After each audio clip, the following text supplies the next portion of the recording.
This story is titled, My Fiancée Spent All Our Savings on Her New Boyfriend and Fled to Her Parents' City, where she lived with him for over 2 weeks until my lawyers tracked her down for court. Subreddit. My name is Marcus, and I'm 29 years old. This whole mess started way back, but the legal proceedings are still dragging on even now.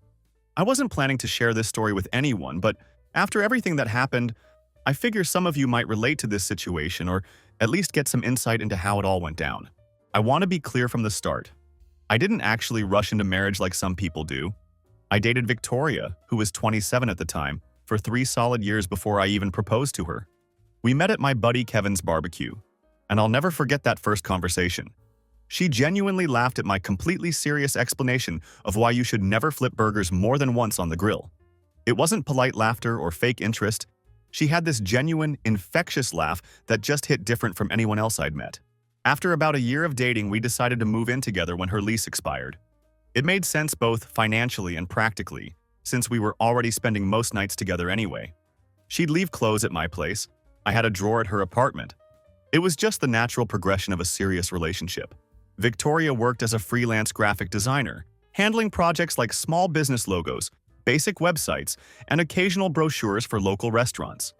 It was the kind of work you could do in your pajamas with Netflix running in the background. Not exactly Fortune 500 level stuff, but it paid her bills consistently. She seemed genuinely content with this arrangement and never expressed any desire to climb some corporate ladder or build a massive design empire. Meanwhile, I was working in network security for a mid-sized tech company. It involved the usual corporate grind: meetings, quarterly reviews, project deadlines. Nothing particularly glamorous, but the money was solid and reliable. The bonuses were decent too, usually ranging from $3,000 to $4,000 depending on how many projects we successfully closed each quarter. My older brother Derek had serious reservations about Victoria from day one, though he was careful about how he expressed them. Derek is 5 years older than me and runs his own construction crew. He got completely destroyed in his divorce about 3 years before I met Victoria. His ex-wife had taken half his tools, the work truck, and even tried to claim part of his 401k retirement fund. She knew exactly what would hurt him the most and went after those things systematically. Just make sure you know who you're dealing with, Derek told me after Victoria and I got engaged. Some women are world-class actresses until they find their next opportunity to move up in life. At the time, I figured Derek was just gun-shy after his brutal experience. His ex-wife had been calculating from the very beginning of their relationship. She married him right after he started making decent money with his construction business, then filed for divorce the minute his company hit a rough patch during the recession. Victoria wasn't like that, though. She seemed genuinely happy with our quiet, stable life together. We weren't living some high-roller lifestyle, but we were comfortable and building towards something real together. We weren't big spenders at all. Our typical weekends involved meal prep sessions, binge-watching whatever new series Victoria had discovered on Netflix, and browsing Zillow for houses we couldn't afford yet. It was a simple routine, but it felt productive and gave us something concrete to work toward together. Victoria had developed this particular obsession with colonial-style houses that needed massive renovations.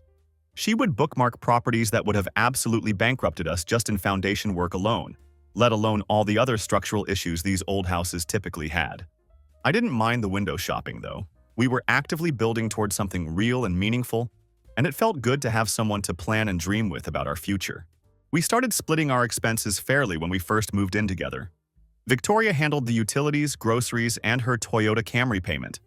It was a reliable car, nothing flashy or expensive, exactly what you'd expect for someone making freelance money that varied from month to month. Meanwhile, I covered the rent, both of our insurance policies, internet service, and all the streaming subscriptions. Basically, I handled the bigger monthly expenses while she took care of the day-to-day necessities. When we started seriously discussing buying a house together, I offered to contribute more to our savings account since my income was higher and significantly more predictable than her freelance work. Victoria actually seemed relieved when I made this suggestion. She told me she'd always been terrible with long-term financial planning and was genuinely glad I could handle what she called the heavy lifting when it came to managing our money and future goals. Victoria's parents lived about 2 hours away from us, in one of those suburban developments where every house looks essentially identical except for the mailbox and maybe the color of the shutters. Her father, Robert, was a retired Air Force guy, The kind of man who still ironed his jeans every morning and organized his garage like a military supply depot. Her mother, Linda, had taught middle school for 30 years before retiring, and she was a genuinely sweet woman who always showed up with containers of leftovers whenever they came to visit us. Robert and Linda approved of me pretty quickly, which I appreciated. I had a stable job, a clean background, and wasn't trying to be a YouTuber or crypto entrepreneur like some of the other guys Victoria had dated in college. Robert especially appreciated that I had my life together and maintained realistic goals about our future. Victoria's always been our dreamer, Linda would say while helping clean up after dinner. She needs someone practical to keep her grounded and help her focus on what's important. Looking back now, that comment was a much bigger red flag than I realized at the time. It suggested that Victoria had a pattern of being unrealistic about life and needed constant guidance to make responsible decisions. The first weird moment that should have raised alarm bells happened about 6 months into our house savings plan. I suggested that we sit down together and review our budget before meeting with a mortgage broker. This seemed like basic organization to me, making sure we had all our documentation straight and knew exactly what we could afford before getting serious about house hunting. Victoria got defensive immediately when I brought this up. She said that talking about money made her anxious and uncomfortable, and that it felt like I didn't trust her judgment about financial matters. I backed off because it seemed like a relatively minor issue at the time, and I didn't think it was worth fighting over something that could be handled differently. A few months later, Victoria made a comment that should have set off major alarms in my head. "I'm so glad I don't have to worry about the financial stuff anymore," she said casually one evening. "You just handle all of that complicated money management stuff." At the time, it sounded like genuine appreciation and a reasonable division of labor between us. Looking back now, it sounds like she was already mentally checking out of any real responsibility for our shared future and the financial goals we were supposedly working toward together. Another thing I noticed but didn't think much about was that Victoria never logged into our joint savings account. Not even once that I could tell from the online banking history. I had offered multiple times to show her how to use the online banking system and walk her through the mobile app so she could check our progress whenever she wanted. She would always laugh it off, saying I was the numbers guy, and she trusted me to handle all the technical banking stuff. The thing is, she had complete access to everything. I had given her the login information, the debit card, and even wrote down all the account numbers for her reference. The login credentials were saved on our shared laptop that she used regularly. But apparently, she never felt curious enough to check our progress toward the house fund or verify that we were on track with our savings goals. After 18 months of steady saving, I decided to start doing weekend consulting work to boost our fund faster. I picked up network setups, server repairs, and basic tech support jobs that added about $1,200 monthly to our house fund. Victoria said she would try to chase bigger design clients to increase her contribution as well, but freelance work was always hit or miss for her. Good months might bring her $3,000 or $4,000, while bad months might only generate a few hundred. It didn't really matter since I was covering most of our regular expenses anyway, so her income was essentially bonus money that went straight into savings. Around 4 months after we got married, Victoria's schedule started changing in subtle but noticeable ways. She began having more client meetings that ran late into the evening, and she'd often come home after I was already asleep. When she did come home late, she'd smell like restaurant food and apologize for losing track of time. Her explanations always sounded reasonable. The client wanted to discuss revisions over dinner, or they decided to expand the project scope and we needed to hash out all the details tonight. Victoria also started getting text messages that would make her smile and laugh more often than usual. These were quick messages that would literally light up her face when she read them, but then she'd shake her head and put the phone away like she was dismissing something silly. When I'd ask what was so funny, she'd always wave it off with vague explanations like, "Just Maya being ridiculous," or "client drama. You wouldn't find it interesting anyway." Maya was supposedly her college roommate, though I'd only met her maybe twice in our 3 years together. She seemed like a nice enough woman and appeared completely normal during our brief interactions, but Victoria and Maya didn't really act like particularly close friends when they were actually together in person. It struck me as odd that someone who wasn't that close to Victoria would be sending her messages that made her laugh so much. Somewhere around this same time period, Victoria changed her laptop password without mentioning it to me. When I brought this up casually, she explained that she was organizing client files and needed better security for their projects. This made perfect sense to me at the time. She was handling some bigger accounts, and client confidentiality was becoming more important as her business grew. I didn't think anything suspicious about it. She also started working out more regularly and joined a gym closer to downtown instead of continuing to use the fitness center near our apartment. She said the new place had better equipment and offered classes that fit her schedule better. Around the same time, she started dressing slightly better for her client meetings too. Nothing dramatic or over the top, just more put together and professional than her usual freelancer uniform of jeans and whatever shirt happened to be clean that day. The last normal conversation we had was about mortgage interest rates. Victoria mentioned she'd seen something online about rates potentially dropping in the near future, and maybe we should accelerate our house search timeline to take advantage of better financing options. She seemed somewhat distracted during this conversation and kept checking her phone periodically, but that wasn't particularly unusual behavior for her since she was always juggling multiple client projects. 3 days later, I logged into our savings account before a scheduled call with our mortgage broker to review our current balance and make sure we had all our numbers straight. We'd been sitting at around $47,000, which represented almost 2 years of disciplined saving and sacrifice. The number that appeared on my screen was $2,847. That meant just over $44,000 had completely vanished from our account. I stared at that balance for what felt like 10 minutes, thinking there had to be some kind of terrible mistake. I closed the browser window, reopened it, cleared the cache, and refreshed the page twice. The number didn't change no matter what I did. My first instinct was that we'd been victims of fraud. Someone had somehow compromised our account information, stolen our login credentials, and was probably working their way through our other accounts as well. It was the only explanation that made any logical sense to me. But when I pulled up the detailed transaction history to document everything for the bank's fraud department, I realized the withdrawals weren't random at all. These were multiple deliberate transfers to an account I didn't recognize, spread out strategically over several weeks. There were also ATM withdrawals from locations across town that we never used, plus Zelle and Venmo payments to names I'd never heard Victoria mention before. One charge jumped out at me immediately and made my stomach drop. Concert tickets for some venue downtown. 2 tickets totaling $240. The purchase date was on a night when Victoria had told me she was working late on a logo redesign for a local restaurant. I wasn't feeling angry yet, just completely confused and trying to piece together what could possibly be happening here.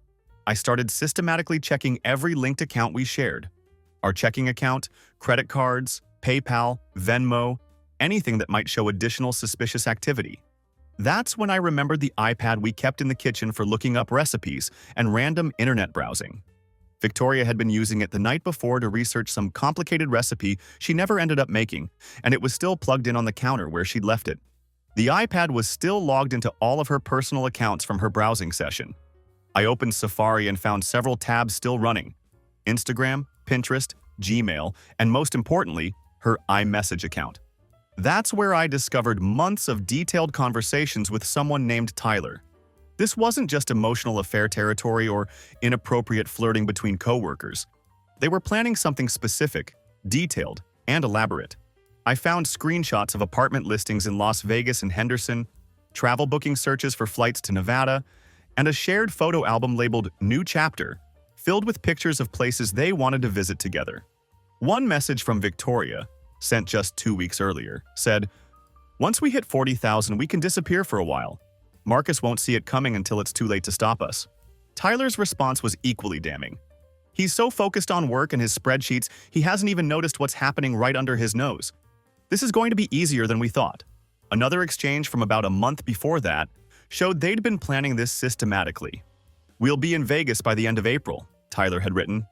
"Already found a place near Henderson, pool, gym, the whole lifestyle upgrade we've been talking about." Victoria's reply was, "Can't wait to be done pretending this boring life is enough for me anymore." I sat there scrolling through months and months of messages like I was reading someone else's nightmare. They had been planning this systematically for at least 3 months, maybe longer.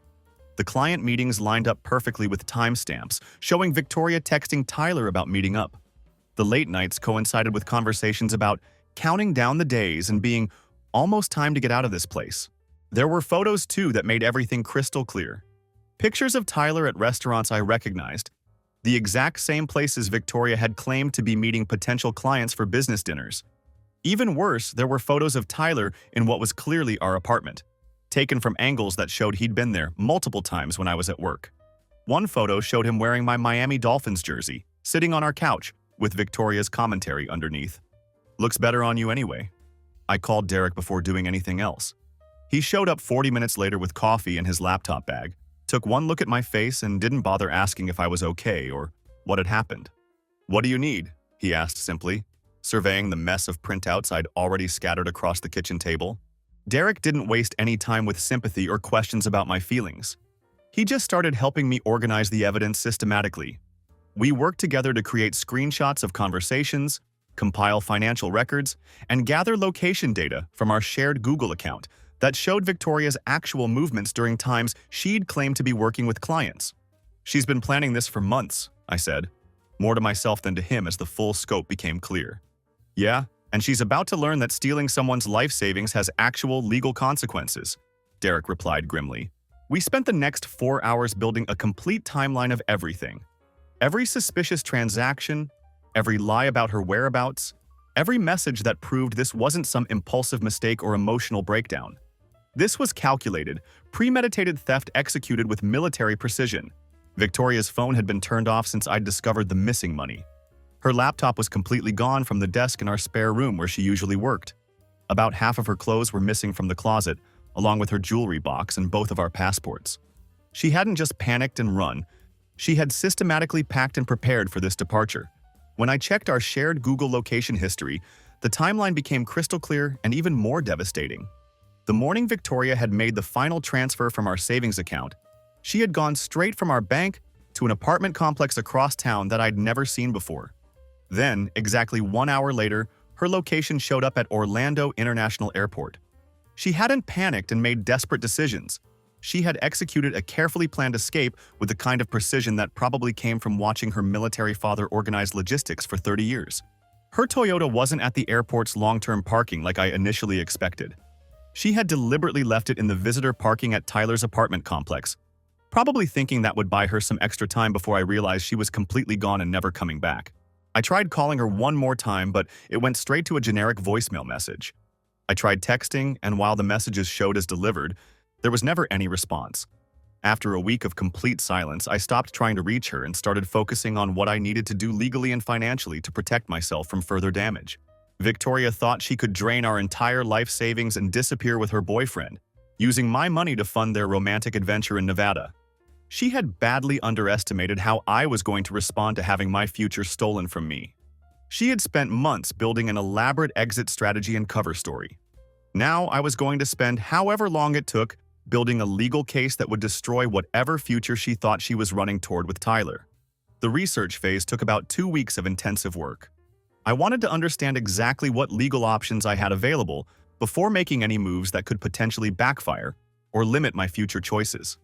I spent my evenings reading family law statutes, looking up legal precedents for asset recovery cases, and understanding the important differences between divorce proceedings and criminal fraud charges. Derek helped me organize everything we'd discovered into clear categories: financial crimes, breach of fiduciary duty, and intentional dissipation of marital assets. We built detailed spreadsheets tracking every single dollar that had been stolen and documenting where the money had gone based on the digital evidence we'd collected. When I finally had enough comprehensive documentation to present a coherent case, I started researching divorce attorneys who specialized in complex situations like mine. I found Catherine Hayes through the State Bar Association website. She specialized in complex asset cases and high-conflict divorces, had solid reviews online from previous clients, and most importantly, she had extensive experience dealing with spouses who tried to hide or steal marital property. Hayes was probably in her mid-50s and dressed like she meant serious business. She had her legal pad ready and pen in hand before I even finished sitting down in her office. I walked her through everything methodically: the screenshots, financial records, timeline of Victoria's disappearance, and all the evidence of premeditation we'd uncovered. She listened without interrupting, taking detailed notes and occasionally asking clarifying questions that showed she understood the legal implications of what Victoria had done. "Your wife left a remarkably clear paper trail, which helps our case significantly," Hayes said when I finished my presentation. "But I need you to understand that family court moves slowly, and these kinds of cases get very messy very quickly. This isn't going to be clean or quick, and it's going to cost you money up front before we can recover anything." We filed divorce papers that same week, along with emergency motions requesting immediate asset freezes on any accounts we could identify. and exclusive use of our house during the proceedings. The judge granted a partial freeze, which meant Victoria couldn't make any new withdrawals from accounts we could identify and present to the court. However, recovering what was already gone would take months of litigation and legal maneuvering. Getting Victoria served with the papers turned into its own complicated challenge. The process server tried her friend Maya's house, Tyler's old apartment complex, and even her former workplace where she had supposedly been doing freelance projects. We discovered that Victoria had called in some kind of emergency leave from her part-time design job, disconnected her phone completely, and started using an entirely new email address that none of her previous contacts had. That's when I decided it was time to involve her parents. Robert and Linda deserved to know what their daughter had done to me, and they might have information about where she was hiding or how to reach her. More importantly, we needed to serve her with legal papers before she could hide additional assets or make this situation even more complicated. I drove to their house on a Saturday morning and found Robert in his garage, organizing socket wrenches by size with the kind of obsessive precision that only comes from decades of military logistics training. He looked surprised but not unwelcoming when I pulled into their driveway. "Marcus, everything all right? Where's Victoria?" he asked, setting down his tools. I handed him copies of the bank statements and some of the most damning text message screenshots we'd compiled. "I need to show you what your daughter has been doing," I said directly. Robert went completely quiet as he read through everything carefully. Linda came out from the house, probably wondering who was visiting, and joined us in the garage. Her expression shifted from curiosity to absolute horror as she processed what she was seeing laid out in front of her. "This can't be right," Linda said, her voice shaking as she looked at the financial records. "Victoria wouldn't steal from you. There has to be some explanation for this." Her voice carried the desperate hope of a mother who couldn't believe her daughter was capable of something this calculated and cruel. "She did steal from me, and she disappeared with another man using our house savings fund to finance their new life in Nevada," I replied firmly. "The evidence is all right there in black and white." Robert's expression had shifted from confusion to something much harder and more determined. "Where is she now?" he asked with the directness of someone used to dealing with serious problems. "I don't know, and that's partly why I'm here," I explained. "She needs to be served with divorce papers, and she's actively hiding from the process server. We've tried every address and contact we have for her." Linda was crying quietly now, but Robert was already thinking practically about the situation. "If she's using any credit cards or accessing accounts with our information as co-signers, we might be able to track recent activity," he suggested. "We still have some accounts where she's listed as an authorized user." "My attorney has filed motions to freeze everything we can identify," I told him. "But she probably has cash and accounts I don't know about that she's been hiding from me." "Good strategy," Robert said, looking at the paperwork again and studying the timeline like he was planning a military operation. "What do you need from us specifically?" "If she contacts you, I need to know immediately," I said. "And if you hear anything about where she might be staying or what her plans are, the court needs to serve her with these papers before she can hide additional assets or make this situation more complicated than it already is." Linda wiped her eyes and looked directly at me with genuine remorse. "We raised her better than this, Marcus. I'm so sorry this happened to you. I don't know what could have gotten into her to make her think this was acceptable." 2 days later, Robert called me with some useful information. Victoria had attempted to use a credit card that he'd added her to years ago for emergencies.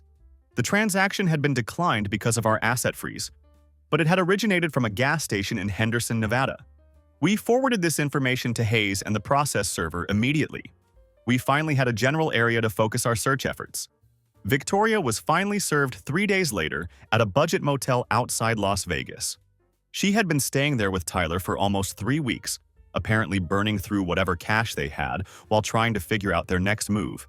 The process server told us she looked completely shocked when he handed her the legal papers, like she genuinely believed she could just disappear without facing any legal consequences for what she'd done. Victoria's response to being served was to immediately file a restraining order against me. She claimed I had been harassing and stalking her through our shared accounts, and that I had a documented history of controlling and intimidating behavior during our marriage. It was complete garbage, but Hayes warned me that family courts tend to err on the side of caution with domestic abuse allegations, regardless of how legitimate they actually are. Judges don't want to be the one who ignored warning signs if something bad happens later. The restraining order hearing was scheduled before any of our divorce motions could move forward, which meant I had to clear my name of these false accusations before I could pursue recovery of the stolen money. We showed up early to court with a thick binder of documentation proving everything we'd discovered. Victoria was there sitting next to a young attorney who looked like he'd just passed the bar exam and was taking whatever cases he could get to build experience. She looked smaller than I remembered, noticeably thinner, and was wearing clothes that seemed too big for her, like she'd lost significant weight during her time in Nevada. Her attorney presented carefully edited text message excerpts and made vague statements about emotional harm and feelings of being surveilled in her own home. Nothing specific, nothing corroborated with actual evidence, just implications and suggestions designed to make me look controlling and potentially dangerous. Hayes calmly explained to the court that the messages in question had been recovered from shared devices that Victoria had voluntarily used in our jointly owned home. She pointed out that all the accounts I had accessed were legally joint accounts that both of us had equal rights to monitor. Most importantly, she demonstrated that I hadn't contacted or attempted to harass Victoria in any way. I had simply documented theft and fraud using evidence that was legally available to me as her spouse. But the real destruction of Victoria's case came when Hayes called Robert as a witness. He testified that Victoria had contacted her parents multiple times asking for emergency financial help, claiming that I had cut off her access to everything and left her stranded in Nevada without any resources. When he had asked for specific details about what had actually happened between us, Victoria's story kept changing and contradicting itself from one conversation to the next. She couldn't explain why she had been in Nevada in the first place if I was supposedly controlling and abusive. She couldn't account for where our house savings had gone or why she had access to withdraw it if I was restricting her finances. Eventually, she admitted to her father that she had been staying with a friend, but she refused to identify who this person was or provide any details about their relationship. My daughter has been fundamentally dishonest with her family about this entire situation, Robert said from the witness stand, his military bearing making every word carry significant weight with the judge. The evidence Mr. Warren presented to us matches what we discovered independently when we tried to help her during her supposed crisis. Victoria took money that didn't belong to her alone and abandoned her responsibilities without any justification. The judge reviewed our documentation carefully during the hearing. Financial records showing systematic withdrawals, location data proving Victoria had been lying about her whereabouts for months, and most damaging of all, the text messages showing extensive premeditation with Tyler. He issued only a temporary no-contact order that would be valid until a follow-up hearing in 30 days, saying he wanted to monitor developments before making any permanent decisions about the restraining order. Victoria's eyes were red when she left the courtroom, but she didn't look in my direction even once. Interestingly, Tyler wasn't with her at the hearing, which I found noteworthy. We found out later that he had actually bailed on her about a week after they got to Las Vegas, taking whatever cash remained from their adventure fund and disappearing completely without a trace. When the follow-up hearing arrived a month later, Victoria showed up with a completely different attorney, someone who looked like he'd taken the case as a personal favor and wasn't particularly happy about representing her. The judge had reviewed our updated documentation more thoroughly during the interim period, and Hayes had assembled additional proof that I had been staying with Derek the entire week Victoria filed her restraining order. We also presented phone records showing absolutely zero contact attempts from me, along with even more evidence of Victoria's systematic financial fraud. The judge dismissed the restraining order completely at this hearing. The court finds no credible evidence of harassment, intimidation, or controlling behavior on the part of the petitioner, he stated firmly. What the court does find is clear and convincing evidence of intentional asset dissipation and attempted fraud on the part of the respondent. With that major obstacle finally cleared, Hayes immediately refiled all our pending motions. We requested a complete asset freeze, exclusive use of our house during the proceedings, and most importantly, a motion compelling Victoria to provide a full accounting of every penny of the missing $44,000. The judge granted everything we asked for without hesitation. Victoria had exactly 30 days to respond with complete documentation of where the money had gone, supported by receipts, bank records, and detailed explanations that the court could verify. We knew she couldn't possibly comply with this order because most of the money was already spent on concert tickets, motel rooms, restaurant meals, and Tyler's disappearing act with whatever cash remained. Victoria's response to our accounting motion was absolutely pathetic. Her new attorney filed a brief claiming she had used the money for legitimate business expenses and personal safety needs, but she couldn't provide receipts, documentation, or credible explanations for anything. She claimed Tyler was a business partner and that the money had been invested in some kind of consulting venture that hadn't worked out as planned. When pressed for any details about this supposed business, everything fell apart immediately under scrutiny. The judge asked Victoria directly to explain specific transactions during the hearing: the concert tickets, the Las Vegas motel rentals, the cash withdrawals from ATMs near Tyler's apartment complex. Victoria's answers were vague and contradictory. She claimed she couldn't remember details because she had been under severe emotional distress throughout the entire period in question.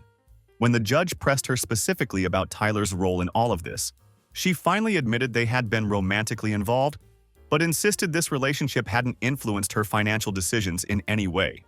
"So you withdrew marital assets to fund a romantic relationship with your boyfriend," Judge Martinez said. It wasn't a question, but a clear statement of fact based on Victoria's own admissions. Victoria's attorney tried to object, but Martinez cut him off immediately.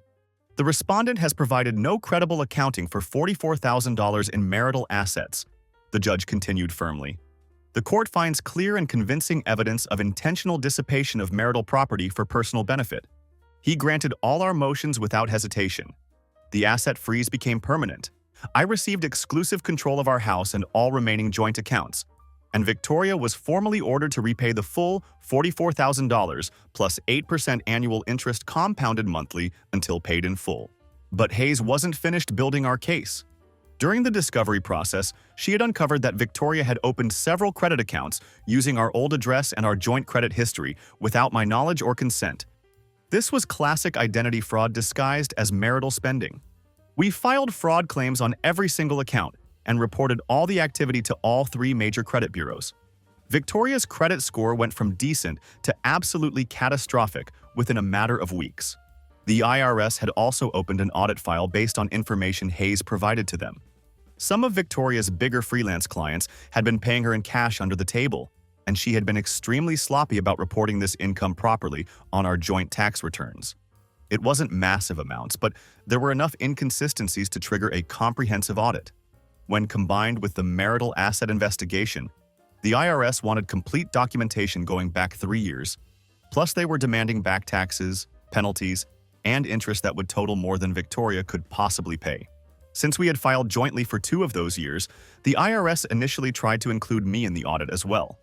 However, Hayes provided everything necessary to prove that Victoria had deliberately concealed the unreported income from me throughout our marriage. Victoria was still living in cheap motels around the Las Vegas area, now completely alone and running out of options fast. Her parents had offered to let her come home, but only if she took full responsibility for what she had done and made a genuine effort to make things right with me. She refused their conditions, still convinced she could find some way out of the legal consequences without admitting fault or taking responsibility.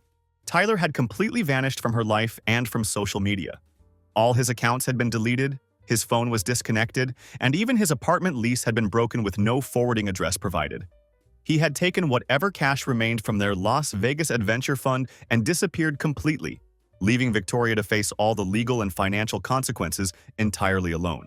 By month 5 of the legal proceedings, Victoria had stopped responding to court filings entirely. She had fired her second attorney after falling behind on payments and was attempting to represent herself in court.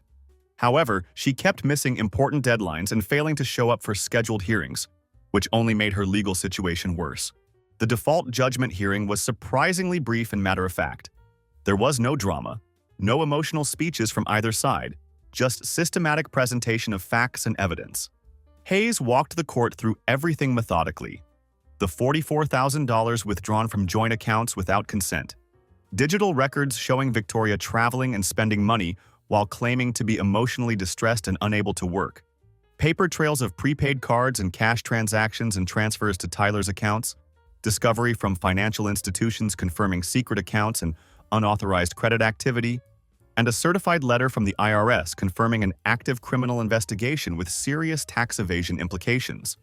Judge Martinez ruled that Victoria had intentionally dissipated marital assets for personal benefit, which meant the money she had spent wasn't just gone. It was now legally classified as debt she owed directly to me. $44,000 plus 8% annual interest compounded monthly until paid in full, entered as a civil judgment with no expiration date. Hayes filed liens immediately on Victoria's credit, her social security number, and her future earning potential. We obtained garnishment orders that would automatically flag any legitimate paycheck she tried to earn. any bank account she tried to open, and any credit application she attempted to submit anywhere in the country. The IRS had opened a comprehensive audit file on Victoria's freelance income that had gone unreported for years, and they were systematically piling on penalties and interest. It wasn't criminal fraud, not yet, but the case had been flagged for civil fraud investigation. That meant the debt couldn't be discharged through bankruptcy and would follow her for the rest of her life. Victoria's entire life had become a legal minefield that she had created for herself. She couldn't work legitimately because garnishment orders would automatically take the maximum legal percentage of any paycheck. She couldn't hide money because of the liens attached permanently to her identity. She couldn't start over somewhere else because the debt and judgments would follow her wherever she went in the United States. Her parents finally cut her off completely when she showed up at their house demanding emergency money while simultaneously refusing to acknowledge what she had done wrong. Robert told her she wasn't welcome back until she took full responsibility for her actions and made a genuine effort to repair the damage she had caused. She was broke, alone, and facing financial consequences that would follow her for decades. The legal system was patient but absolutely relentless, and she had made herself a target for systematic financial destruction that would continue whether she participated or not. 8 months after Victoria had emptied our savings account, she finally broke completely. I was working in my home office on a Thursday evening when the doorbell rang. I looked through the peephole and couldn't believe what I saw. Victoria standing on my front porch looking like she had been living rough for weeks. Her hair was greasy and unkempt, longer than I had ever seen it during our relationship. Her clothes were wrinkled and too big for her, like she had lost significant weight and was wearing whatever she could find. She looked desperate in a way I had never seen before, even during our worst arguments as a married couple. I opened the door but stayed firmly in the doorway, not inviting her inside. "What do you want, Victoria?" I asked directly. "I need to talk to you, please, just 5 minutes," she said, her voice shaking. "You can talk from right there," I replied, not moving from my position. She started crying immediately. Not the manipulative tears I remembered from our marriage when she wanted something, but raw, exhausted sobbing that seemed to come from somewhere deep and genuine. "I'm sorry. I'm so sorry, Marcus," she said between sobs. "I made a terrible mistake and I don't know how to fix it." "You don't fix it," I said firmly.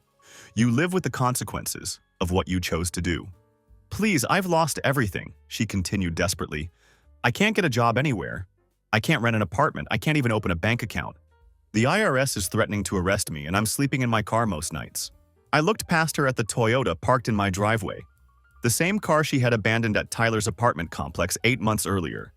It was absolutely filthy, dented in several places, had a cracked windshield, and what looked like primer spots where she'd tried to fix rust damage herself. "Where's Tyler these days?" I asked, knowing the answer would hurt her. Victoria flinched like I had physically hit her. "Gone," she said quietly. "He left me the minute things got difficult. Took what money we had left and just vanished completely. I haven't heard from him in months." "Sounds familiar," I replied coldly. "Funny how that works out when someone shows their true character." She actually fell to her knees on my front porch, right there on the concrete, begging like her life depended on it. "Please, Marcus, I'm begging you," she said, looking up at me with desperate eyes. "I'll pay you back every penny. I'll do whatever it takes. I'll sign whatever you want me to sign. Just please help me figure out how to get out of this situation." I looked down at her kneeling there, completely broken and defeated, and felt absolutely nothing. No pity, no satisfaction, no lingering anger, just cold recognition that this was exactly what consequences looked like when they finally caught up with someone who thought they were clever enough to avoid them. "You want to know how to get out of this?" I said, my voice completely calm. "You don't. You destroyed your life for a piece of garbage who dumped you the second things got complicated. You stole from me, lied to me for months, tried to ruin my reputation in court with false accusations, and thought you were clever enough to get away with all of it. There's no getting out of what you did to yourself. I'll give you everything," she pleaded frantically. "The car, whatever money I can scrape together, anything you want. I'll get a job and pay you back every penny with interest, I promise." "You can't get a job that pays enough to matter," I explained matter-of-factly. "Every employer who runs a background check is going to see the liens and garnishment orders attached to your name. You can't rent a decent apartment because your credit is completely destroyed. You can't start over somewhere else because the debt follows you wherever you go in this country." Victoria was sobbing even harder now, her whole body shaking uncontrollably. "What am I supposed to do then?" she asked desperately. "You should have thought about that before you decided to screw Tyler with my money in Nevada," I replied without any emotion. "This is the life you chose when you made those decisions. Please, Marcus. I'm begging you. I'll do anything, she continued frantically. I'll sign whatever documents you want. I'll admit everything publicly. I'll tell everyone what I did. Just please help me somehow. I looked down at her kneeling there, completely broken and desperate, and realized this was probably the first time in her adult life that Victoria had actually faced real consequences for her choices and actions. Your parents offered to help you months ago, I reminded her coldly. You turned them down because you didn't want to take responsibility for what you had done. Your friends offered you places to stay when this all started. You burned those bridges by lying about what happened and trying to make yourself the victim. You had multiple chances to handle this situation with some dignity, and you chose to keep running and lying instead. I was scared, she said weakly, still crying. You were selfish, I corrected her firmly. And now you're broke, homeless, and facing criminal charges that could put you in federal prison. That's not bad luck, Victoria. That's cause and effect. Direct consequences of your own deliberate choices. I turned to go back inside my house, having said everything I needed to say. Wait, please, she called out desperately. What if I sign over the car to you? What if I file for bankruptcy and try to clear some of this debt? I stopped and looked back at her one final time. Bankruptcy won't clear the IRS debt or the civil judgment I have against you, I explained with complete certainty. Those follow you forever, no matter what you do. And your car isn't worth $5,000 on a good day. You stole $44,000, Victoria, plus interest, plus penalties, plus all my legal fees. You owe me more than you'll make in the next 5 years, assuming you could even find legitimate work with your legal baggage. So there's nothing I can do? She asked, her voice breaking completely. You can stop pretending you're the victim here, I said firmly. You made calculated decisions for months. You planned this whole thing step by step, executed it like a military operation, and tried to disappear with my money to start a new life with your boyfriend. The fact that your plan didn't work out the way you hoped doesn't make you tragic. It makes you a thief who got caught. Victoria stayed on her knees, crying and shaking as I continued. I loved you, she said desperately. I really did love you. No, you didn't, I replied without hesitation. You loved the security I provided and the comfortable life I built for us. You loved having someone else handle all the adult responsibilities while you played at being an artist. The minute you got bored or found something that looked more exciting, you were willing to destroy everything we had built together to get what you wanted. I opened my front door and paused one last time. Your parents would probably still take you back if you went to them honestly, took full responsibility for what you've done, and showed them you understand how badly you screwed up. But you'd rather kneel on my porch begging me to fix your life than admit to them that you're not the victim in this story. She was still crying when I closed the door and locked it behind me.